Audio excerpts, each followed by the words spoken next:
পোস্টারটা ঠিকঠাক লাগাই দিলাম, এবার 20 লাখ টাকার গাড়ি 5 লাখ টাকা বিক্রি করে দিব। এই গাড়ির দাম মাত্র 5 লাখ টাকা। অন্তর দেখছো, এই গাড়ির দাম বলে মাত্র 5 লাখ টাকা। স্যার আপনি কি বেকল? এই গাড়ির দাম জীবনে 5 লাখ টাইব। এই গাড়ির দাম মিনিমাম 15 থেকে 20 লাখ টাকা। হ্যাঁ, না বেচলে কেন লেখা রাখছে এই গাড়ির দাম 5 লাখ টাকা? নিশ্চয় বড় কোনো একটা বিপদ আছে, এই কারণে এত কমে বিক্রি করে দিতেছে। বুঝলাম স্যার, বিপদে পরে গাড়ি বেচতেছে, এই জন্য কি জায়গার মাদেন? আর এটা কি গাড়ির হাট? আমার মনে হয় কি স্যার, এটা চুরির গাড়ি। এই গাড়িটা আপনি কিনেন না। তুমি কি আমার এতই বুকা ভাবছো আমি গাড়ির কাগজপত্র না দেখে গাড়ি কিনবো? আয় ওকে গিয়া দিয়ে গাড়ির কাগজপত্র ঠিক আছে নি? ঠিক আছে স্যার, চলেন।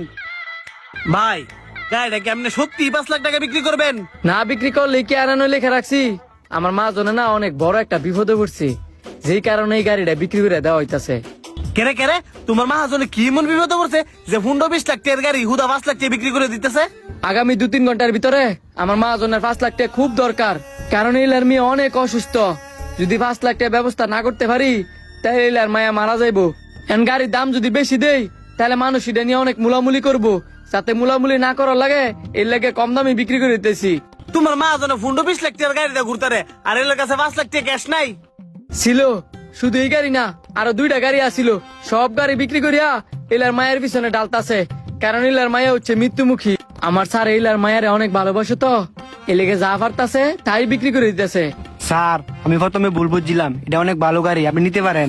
আরে তো তারা ওরা করলেই হ্যাঁ, ইমার্জেন্সি টাকা দরকার আর আমার এই গাড়িটা দরকার, অবশ্যই নেমু। ভাই, এই গাড়ির কাগজপত্র সব ঠিকঠাক আছে তো? অবশ্যই আছে, আপনি কি আর না দেখে নিবেন? ঠিক আছে, কাগজপত্র গুলো দেখাও দেখি। স্যার আপনি আগে চিন্তা করেন গাড়িটা নিবেন কিনা, কারণ আপনার কাগজপত্র দেয়া আমি সময়টা নষ্ট করতে চাই না, কারণ আমার সময় অনেক শর্ট। না নিলে তোর গাড়ি কাগজের কথা কইলাম না, তুমি কাগজ দাও, আমি গাড়ি অবশ্যই নিমু। দেখাইতেছি স্যার, এই যে স্যার দেখেন।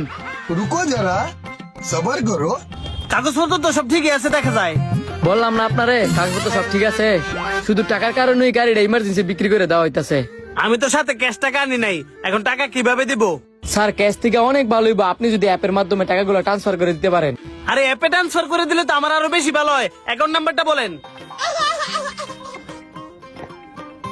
এটাই অ্যাকাউন্ট নাম্বার, আপনি এই নাম্বারে টাকা ট্রান্সফার করে দেন। ঠিক আছে, টাকাটা গেছে, চেক দেন। হ্যালো স্যার, দেখেন তো আপনার অ্যাকাউন্ট নাম্বারে 5 লাখ টাকা গেছে কিনা? গেছে? আচ্ছা তো স্যার, আচ্ছা আমি গাড়ি বিক্রি করে দিছি। আচ্ছা স্যার, গেছে। এই গাড়ি আমাদের বুঝাই দেন, আর গাড়ির কাগজপত্র নাম ট্রান্সফার কিভাবে করবেন ওই প্রসেসিং আমাদের করে দেন। এই ধরেন স্যার গাড়ি চাবি, আর এই ধরেন কাগজপত্র। যে